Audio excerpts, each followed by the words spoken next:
Wa Bongo 5 TV, ikiwa ni siku nyingine tena ni majonzi hapa kiwandani kwa Mchina Marehemu Rauda, na tayari ndugu jamaa na marafiki wameshaanza kuwasili hapa msibani, na kama unavyoona hao ni wafanyakazi wakiwa wanaimba wimbo wa maombolezo kwa ajili ya kuomboleza msiba wa bosi wao ambaye alikuwa ni mmiliki wa kiwanda hichi cha kuchakata plastiki hapa jijini Dar es Salaam. Mimi naitwa Bani Hilari, ungana nasi kwa ajili ya matukio yote. Sasa hivi kinachoendelea ni kusubiria mwili kutoka hospitalini kufika hapa.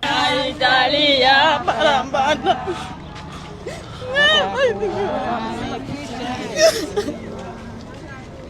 Umlaki Bwana Yesu mbinguni. Kwa nini ile kunyamaza? Baba yetu alikuwa anatusaidia. Nyuma, angalia nyuma ya mgongo ulivyo watwa. Tulikuwa tunamtegemea yeye.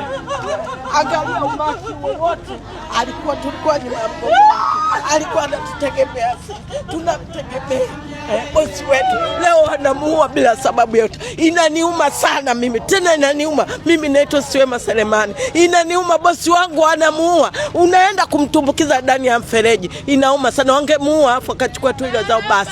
Kuliko kumpa mateso ya kwenda kumtumbukiza kwenye matope.